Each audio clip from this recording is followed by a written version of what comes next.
Bismillahirrahmanirrahim. Assalamualaikum warahmatullahi wabarakatuh. Bagaimana kabar anak-anak hari ini? Semoga semua sehat dan tetap semangat belajar ya. Alhamdulillah hari ini jumpa lagi dengan Bu Nova di pelajaran Al-Quran Hadis kelas 7. Hari ini kita akan belajar bab 2, kekuasaan dan rahmat Allah Subhanahu wa Ta'ala. Anak-anak, alam beserta seluruh isinya merupakan ciptaan Allah Subhanahu wa Ta'ala. Allah telah menciptakan segala yang ada di langit dan juga di bumi. Matahari dan bumi merupakan bukti adanya kekuasaan Allah. Allah juga yang mengatur siang dan malam, menentukan segalanya sesuai dengan kehendaknya. Semua itu selain sebagai bentuk kuasa Allah juga merupakan bentuk kasih sayang Allah kepada hambanya. Kuasa Allah tidak ada batasnya.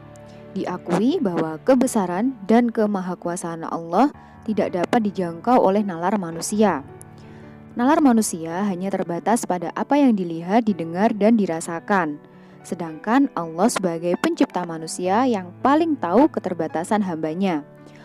Dalam hadis qudsi Allah berfirman, "A'taddu li'ibadis sholihina ma la 'ainun ra'at, wa la udhunu sami'at, wa la khatara 'ala qalbi bashar." Artinya, aku sediakan bagi hamba-hambaku yang soleh segala sesuatu yang tidak pernah dilihat oleh mata, tidak pernah didengar oleh telinga, dan tidak pernah terbetik dalam hati manusia. Hadis riwayat Bukhari nomor 3244 dan Muslim nomor 2824. Hal ini menyiratkan bahwa Allah SWT mengetahui manusia dengan nalarnya yang tidak mampu menjangkau apa yang ada di sisi Allah, apalagi lebih jauh yang berkaitan dengan zat Allah. Hal ini disebabkan pengetahuan dan pemahaman manusia terbatas pada apa yang dapat dilihat, didengar, dan dirasakan oleh panca indera. Kekuasaan Allah sangat tidak terbatas, batasannya adalah kehendak Allah sendiri. Selanjutnya kita akan membahas tentang rahmat Allah. Kata rahmat menurut Kamus Besar Bahasa Indonesia berarti belas kasih Allah. Kata rahmat memiliki makna yang sangat luas. Setiap karunia Allah di alam ini berupa materi ataupun non-materi disebut sebagai rahmat. Allah Subhanahu wa Ta'ala berfirman dalam surat Fatir ayat 2. A'udzu billahi minasyaitonir rajim. Bismillahirrahmanirrahim. Ma yaftahillahu linnasi min rahmatin fala mumsika laha wa ma yumsik fala mursila lahu min ba'dih wa huwal azizul hakim. Yang artinya, apa saja di antara rahmat Allah yang dianugerahkan kepada manusia, maka tidak ada yang dapat menahannya. Dan apa saja yang ditahannya, maka tidak ada yang sanggup melepaskannya setelah itu. Dan dialah yang maha perkasa, maha bijaksana. Allah memiliki sifat Rahman, yaitu kasih sayang yang diberikan kepada semua makhluk, baik yang ada di bumi maupun di langit. Sifat Rahman Allah berikan kepada siapa saja meskipun ia tidak beriman sekalipun. Selain sifat Rahman, Allah juga memiliki sifat Rahim. Akan tetapi sifat Rahim Allah ini hanya diberikan kepada hambanya yang beriman kepada Allah Subhanahu wa Ta'ala. Sifat Rahman dan Rahim Allah ada pada kitab suci Al-Quran di surat Al-Fatihah ayat 1. Bismillahirrahmanirrahim, yang artinya dengan nama Allah yang Maha Pengasih, Maha Penyayang. Nah, ayat ini menetapkan sifat rahmat bagi Allah. Rahman atau Maha Pengasih adalah yang memiliki banyak rahmat, sedangkan Rahim atau Maha Penyayang adalah yang memberikan rahmatnya khusus kepada orang-orang mukmin. Allah juga memberitakan bahwa Dia memiliki rahmat yang umum, yang meliputi segala sesuatu. Namun Allah juga memiliki rahmat yang khusus. Allah berfirman pada surat Al-A'raf ayat 156. A'udzu billahi minasyaitonir rajim. Bismillahirrahmanirrahim. Qala 'adabi usibu bihi man asya' wa rahmati wasi'at kulla syai' fasa'aktubuha lilladina yattaquna wa yu'tuna az-zakah wa yu'tuna az-zakata walladina hum biayatina yu'minun. Yang artinya, Allah berfirman, siksaku akan aku timpakan kepada siapa yang aku kehendaki, dan rahmatku meliputi segala sesuatu. Maka akan aku tetapkan rahmatku bagi orang-orang yang bertakwa, yang menunaikan zakat, dan orang-orang yang beriman kepada ayat-ayat kami. Kekuasaan dan rahmat Allah Subhanahu wa Ta'ala telah banyak dijelaskan dalam Al-Quran. Di kelas 8 ini kita akan mengetahui atau mempelajari kandungan dari surat Asy-Syams ayat 1-10 dan surat Ali Imran ayat 190 tentang kekuasaan dan rahmat Allah Subhanahu wa taala. Yang pertama kita akan mempelajari kandungan dari surat Asy-Syams ayat 1-10. Sebelumnya kita baca dulu bersama-sama ya. A'udzu billahi minasyaitonir rajim. Bismillahirrahmanirrahim. Wasyamsi wadduhaha wal qamari idza talaha wan nahari idza jallaha wal laili idza yaghshaha was samaa'i wama banaha wal ardi wama tahaha wa nafsin wa ma sawaha fa'alhamaha fujuraha wa taqwaha qad aflaha man zakkaha wa qad khaba man dassaha, yang artinya dengan nama Allah yang Maha Pengasih, Maha Penyayang. 1. Demi matahari dan sinarnya pada pagi hari. 2. Demi bulan apabila mengiringinya. 3. Demi siang apabila menampakkannya. 4. Demi malam apabila menutupinya atau gelap gulita. 5. Demi langit serta pembinaannya yang menakjubkan. 6. Demi bumi serta penghamparannya.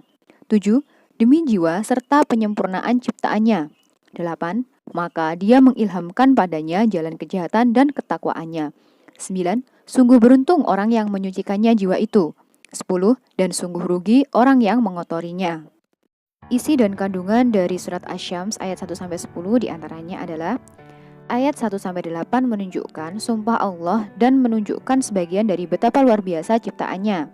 Matahari, bulan, siang, malam, langit, bumi, dan jiwa manusia. Semuanya berjalan teratur dalam hukum yang telah ditentukan oleh Allah atau sunatullah sebagai sumber kehidupan.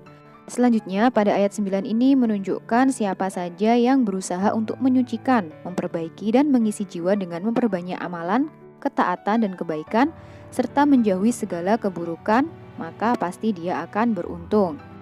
Kemudian ayat 10 ini menunjukkan balasan bagi orang-orang yang menutupi jiwa dengan melakukan dosa, sehingga dengan hal itu jiwanya akan mendapatkan kesengsaraan dan juga kerugian di akhirat. Berikutnya adalah surat Ali Imran ayat 190. Kita baca bersama ya. A'udzu billahi minasyaitonir rajim. Bismillahirrahmanirrahim. Inna fi khalqis samawati wal ardi wa ikhtilafil laili wan nahar واختلاف الليل والنهار لآيات لأولي الألباب, yang artinya sesungguhnya dalam penciptaan langit dan bumi dan pergantian malam dan siang terdapat tanda-tanda kebesaran Allah bagi orang yang berakal. Kandungan ayat ini adalah penciptaan langit dan bumi serta pergantian malam dan siang merupakan tanda dari kekuasaan Allah Subhanahu wa taala. Tanda kekuasaan Allah di alam ini hanya diketahui oleh ulul albab, yaitu orang yang senantiasa berpikir dan berzikir. Ia selalu mengingat Allah dalam segala kondisi dan juga senantiasa menggunakan akal pikirannya untuk memikirkan penciptaan alam semesta dan segala isinya. Berpikir dan tafakur yang benar bahwa penciptaan alam semesta beserta seluruh isinya tidak ada yang sia-sia. Berpikir dan bertafakur yang benar akan melahirkan kedekatannya kepada Allah Subhanahu wa taala dan senantiasa mendekatkan diri seraya berdoa kepada Allah. Kandungan surat Asy-Syams dan surat Ali Imran tentang kekuasaan dan rahmat Allah ini saling berkaitan. Dalam surat Asy-Syams, Allah menuliskan firman diawali dengan demi matahari, demi bulan, demi siang, dan demi malam yang dapat diartikan mengandung makna sumpah. Bagi hamba yang mau menyucikan jiwa, maka baginya jalan keberuntungan, yaitu melalui jalan takwa.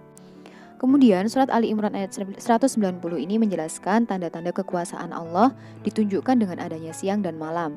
Hamba yang mau menggunakan akal pikirannya membaca tanda-tanda alam sebagai anugerah dan mengagumi kekuasaan Allah Subhanahu wa taala.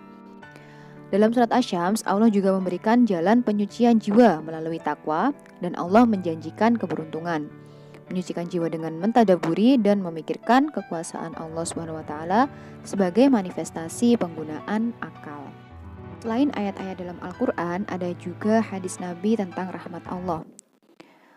Rasulullah Shallallahu Alaihi Wasallam bersabda, "An Abi Hurairah anin Nabi Shallallahu Alaihi Wasallam qala, Inna Allah lamma qadal khalqa kataba indahu fawqa arshihi inna rahmati sabaqat ghadabi." Dari Abu Hurairah, Rasulullah Shallallahu Alaihi Wasallam bersabda, tatkala Allah menciptakan makhluknya, Dia menuliskan dalam kitabnya, yang kitab itu terletak di sisinya di atas arsy. Sesungguhnya rahmatku lebih dekat mengalahkan kemurkaanku. Hadis riwayat Bukhari. Anak-anak, Allah Subhanahu wa Ta'ala begitu menyayangi hambanya sehingga kemurkaannya ditahan. Dengan cara beriman kepada Allah, maka rahmat yang Allah janjikan akan diberikan. Jalan memperoleh rahmat Allah adalah dengan mendekatkan diri kepadanya dan senantiasa berusaha menjauhi perbuatan yang menghalangi jarak antara hamba dengan Allah Subhanahu wa Ta'ala. Berikut ini adalah sebab-sebab turunnya rahmat kepada hambanya. Yang pertama, bertakwa kepada Allah Subhanahu wa Ta'ala. Kedua, bertobat kepada Allah dari segala salah dan dosa. Ketiga, melakukan amar ma'ruf nahi mungkar. Yang keempat, melakukan perbuatan saling menasehati dan tolong-menolong dalam kebaikan. Yang kelima, mengasihi fakir miskin, menyenangkan dan berbuat baik kepada mereka. Yang keenam, saling berwasiat kebenaran dan bersabar atasnya. Nah, Allah ini membukakan jalan melalui pintu rahmat bagi segenap hambanya yang mau bertobat atas segala salah yang telah dilakukan, memohon ampun dan berdoa dengan sungguh-sungguh, serta beribadah kepada Allah. Anugerah dan kebaikan Allah akan dihamparkan kepada hambanya yang memang benar-benar memohon rahmatnya. Untuk itu, maka Allah memberikan rahmat dan menahan murkanya. Segala yang terjadi dan diterima oleh manusia merupakan rahmat dari Allah Subhanahu wa Ta'ala. Rahmat Allah ini dekat kepada orang yang menempuh jalan ketakwaan. Fenomena sosial dan fenomena alam terjadi bukan tanpa sebab, bukan tidak ada hubungannya dengan kekuasaan dan rahmat Allah. Fenomena sosial dan fenomena alam ini terjadi karena sebab amal dan perbuatan manusia itu sendiri. Fenomena sosial dan fenomena alam juga dapat menjadi peringatan agar manusia lebih mendekatkan diri kepada Allah dan gemar melakukan perbuatan kebaikan. Ada banyak fenomena sosial di antara kita, contohnya kriminalitas, kepadatan penduduk, perkelahian, LGBT, unjuk rasa, kenakalan remaja, dan masih banyak lagi.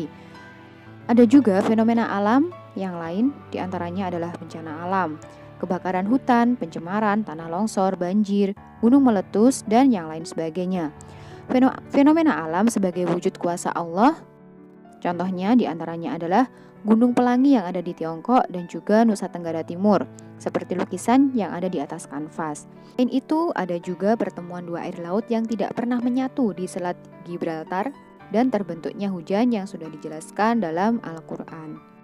Nah, anak-anak, semoga apa yang kita pelajari hari ini bisa meningkatkan ketakwaan kita kepada Allah, menambah semangat kita dalam beristiqomah di jalan kebaikan, sehingga kita termasuk golongan orang-orang yang mendapatkan Rahman dan Rahim dari Allah Subhanahu wa Ta'ala. Sekian untuk pembelajaran kita hari ini. Semoga apa yang kita pelajari bermanfaat. Dari Bu Nova, salah kurangnya mohon maaf. Wassalamualaikum warahmatullahi wabarakatuh.